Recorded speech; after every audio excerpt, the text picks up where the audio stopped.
Boa tarde, professora. A gente está com a professora Simone, ela tem especialidade na área clínica, né? E a gente vai estar fazendo instituição sósia. A partir do momento que eu terminar a explicação, eu vou começar a te chamar de doutora instrutora. E basicamente é o seguinte, a gente vai supor que amanhã eu irei te substituir e eu preciso passar despercebida pela equipe, por todo mundo no hospital ou na clínica em questão. E aí eu preciso que a senhora me instrua a como agir para dar um relato de uma má notícia ou para um paciente ou para um familiar. Né? E aí, como seria essa transmissão para que as pessoas da clínica não percebessem que eu estou substituindo nesse momento.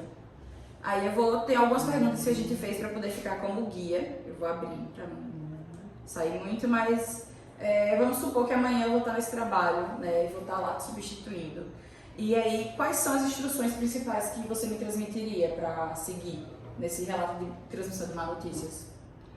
Primeira coisa, eu considero muito difícil você transmitir da mesma forma que um outro profissional. Eu acredito que a capacitação para todos os profissionais da saúde deve ser uníssona, uniforme, mas não dá para ser um sósia, porque cada um de nós temos as nossas condutas, os nossos valores, os nossos conceitos, os nossos preconceitos e o nosso comportamento social. Então, dificilmente alguém vai passar incólume e substituir o outro de forma tão efetiva. Eu acho que as características individuais de cada um vão estar sempre presentes na forma como a gente vai guiar a informação. E aí, na verdade, a nossa pergunta acho que a principal qual a importância dessa relação médico e paciente na hora de notificar uma má notícia, né? Seja diretamente para o paciente ou seja para a família dele? Eu acho que a relação médico-paciente ela passa fundamentalmente pela construção da empatia nessa relação, não é? E a empatia ela traz os três componentes: cognitivo, emocional e o afetivo, onde nós vamos, né, desenvolver essas nuances de forma que este paciente passe a nos unir na demanda que a gente vai fazer, na conduta terapêutica e que estabeleça-se essa relação de confiança. Né? É interessante sempre estar em mente que o paciente que nos procura, ele é o elo frágil dessa relação, ele está buscando algo que supostamente nós profissionais de saúde sabemos conduzir e elucidar. Então, a posição, né, ainda é de hierarquia, mas ela deve ser solidificada na segurança e na confiabilidade mútua, para que a sua conduta seja, né, de uma melhor forma aprendida e a adesão ao tratamento seja mais eficaz. Sim. Qual seria a expressão corporal no momento de uma má notícia? Tem importância como a gente está corporalmente falando? Sim, claro. Eu acho que toda a informação e a comunicação em relação à notícia desagradável, você deve estar na altura do paciente, o olhar que ele possa lhe acompanhar, porque se você fica em pé e o paciente sentado, você já dá uma conotação de poder e de hierarquia. Então, geralmente você deve estar num ambiente tranquilo, sentado, próximo do seu paciente, que você possa manter o contato visual e, caso necessário, inclusive o contato físico, se for o caso. Sim. Como a doutora instrutor, né, como foi a doutora instrutora, acolhe o seu paciente após uma comunicação de uma notícia? Como é que seria esse acolhimento? Voltando para os conceitos que a gente tem de empatia, né, um dos fatores é esse fator afetivo, e que muitas vezes ele é conhecido como a compaixão, né? E nós latinos temos isso muito em evidência, né? E acredito que, como está lá proposto no protocolo SPIKES, como também temos outros protocolos que falam, que orientam, que preparam o profissional para esse momento, a gente precisa primeiro conhecer o nosso paciente ou esta família, daí a importância da história clínica, da anamnese, do contato, de chamar pelo nome, né? E entender de que forma eu posso me comunicar com ele. Porque vai depender muito da linguagem que eu vou utilizar diante da compreensão do meu paciente. Então eu posso, e o comportamento dele, então acho que isso é fundamental, porque senão você não consegue estabelecer e muito menos levar ao entendimento. Então você vai acompanhando a reação emocional desse paciente e aí você vai acrescentando o que você precisa dizer, porque também não vale a pena, né, nessa informação fazer grandes voltas, nem grandes, que nós chamamos popularmente dos rodeios. Né? Você tem que dizer o que você precisa dizer da forma que ele entenda, né? E da forma que você saiba que ele é capaz de absorver, acompanhando a reação dele. Certo. Aí, além dessa relação com o paciente, como é que se dá a relação da senhora com a família, por exemplo, desse paciente? É uma relação próxima, não é? Existe uma coerência ou existe um distanciamento? Como é que funciona? Não, a família, ela é sempre fundamental. Acho que a gente nunca se relaciona só com o paciente. Você se relaciona com a família dele também. E é tão importante quando você traz esse grupo para lhe auxiliar, porque isso evita grandes desabores no futuro, principalmente que nós temos hoje no nosso conselho, né, a questão dos processos contra profissionais de saúde, profissionais médicos, e eles estão muito mais relacionados com a dificuldade na comunicação. Então, quando nós não conseguimos atingir esse grupo familiar, isso vai ser um grande complicador na condução da informação e do desfecho de toda essa situação. O que habitualmente, né, você exerce na sua atividade de trabalho? A gente teve, a senhora como professora na tutoria, acho que todo mundo aqui já teve? Ou está tendo, né? Muito bom. Mas como foi durante os anos de prática médica? Né? Não sei se hoje em dia a senhora ainda trabalha atuando ou não, se só está aqui com a gente, que é ótimo.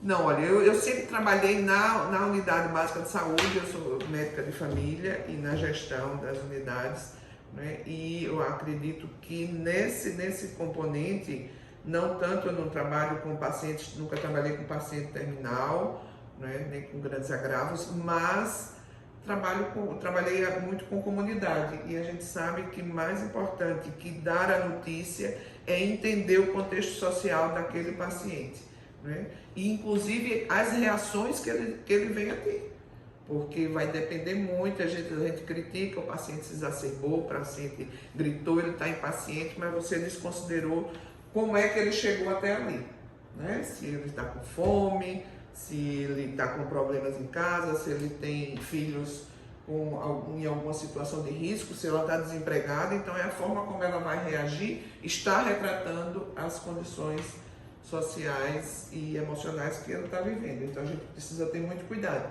E algo que eu acho que é fundamental também é que nós precisamos nos colocar na situação, na perspectiva dele. Né? A gente tem um equívoco muito grande, eu preciso me colocar no lugar dele. Não é isso. A gente precisa se colocar como esta pessoa vive, como é que ela sente as emoções dela, para que a gente possa trazer isso para mais perto e poder se comunicar de uma forma melhor. Acho que isso passa pela questão da comunicação.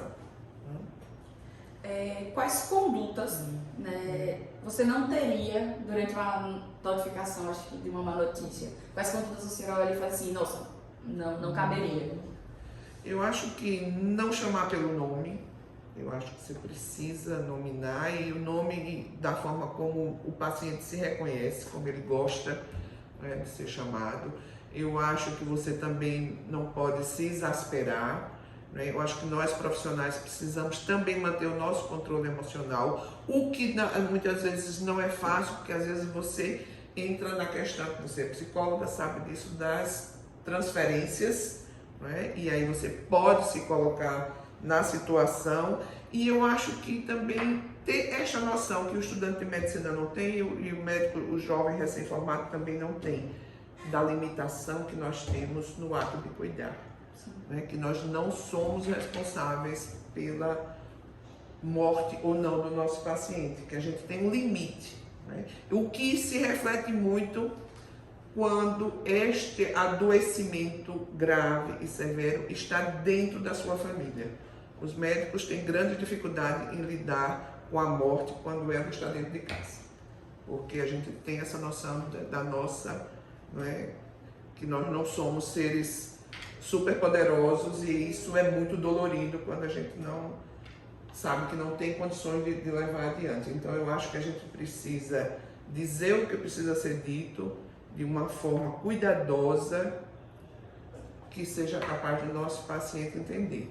Então também o profissional médico não pode se desesperar, porque senão você também não vai ajudar. Se toda vez que a gente tiver que dar uma notícia desagradável e a gente for chorar junto, também a gente não vai estar ajudando muito, porque não é isso que o paciente espera da gente. Então é algo também que a gente, lógico que nós vamos nos emocionar, porque criamos vínculo com aquele paciente, mas a gente precisa ter esse controle, que não é fácil, que só se adquire com o tempo.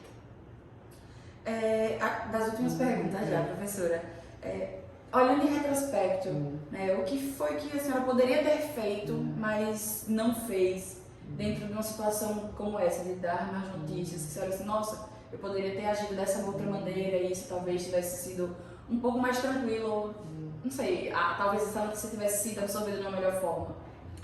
Eu acho que nem é, a questão não vai nem para aí, eu acho que vai da nossa formação.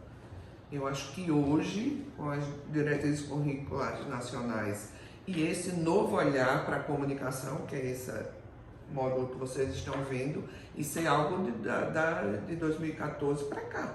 Então, na minha formação, não havia nenhuma preparação para esta comunicação que vocês agora estão exercitando. Então, o passo fundamental é preparar e a gente entender que isso não é individual. É um aprendizado, que existem esses protocolos, que eles precisam ser treinados para que a gente passe a comunicação. Então, se eu for pensar uma coisa, não acontecer o que aconteceu comigo. Só quando eu cheguei na vida profissional é que eu tive que me deparar com essa situação, e eu não fui preparada durante a graduação. Eu acho que essa é a grande falta que me fez. E ficou muito no feeling pessoal, né? E que a gente sabe que não é só isso, a gente aprende a conduzir essas notícias, né? Nas diversas situações. Existem protocolos, Existem protocolos que vão nos nortear. Por fim, né, a gente queria saber o que foi que esse momento com a gente causou em vocês. Se teve alguma sensação, se teve algum incômodo, basicamente, que afetações esse momento acabou trazendo? Eu vou voltar a dizer o que eu tinha dito para vocês do início, né? Eu acho que se fosse algo mais informal e no relato do discurso, eu acho que era mais interessante. Eu acho que a questão da gravação traz um certo desconforto, uma certa apreensão, né? Não achei que fosse uma grande estratégia. Eu acho que a gente extrairia mais. Agora, por outro lado, também traz a reflexão do que já foi vivido, né? Das situações que já passei, né? Nos momentos em que precisei ter uma comunicação mais eficaz no entendimento, então, e também nas situações que vivi em família mesmo, né? Quando você perde alguém muito próximo, então você se dá conta, né, da sua limitação e que você não pode resolver tudo, e isso é desconfortável. E eu acho que algo que permeia muito essa questão da comunicação é o chamado currículo oculto, que são os modelos que nós seguimos ao longo da nossa graduação. E se esses modelos, os profissionais que a gente acompanha, eles são bons, a tendência é que você siga aquele modelo. Mas se por um acaso o seu modelo não é um modelo humanista, não é um modelo, né, empático, o seu comportamento também pode ir por esse lado. Então esse é um grande cuidado que precisamos ter nesse arcabouço do currículo oculto na formação do profissional médico.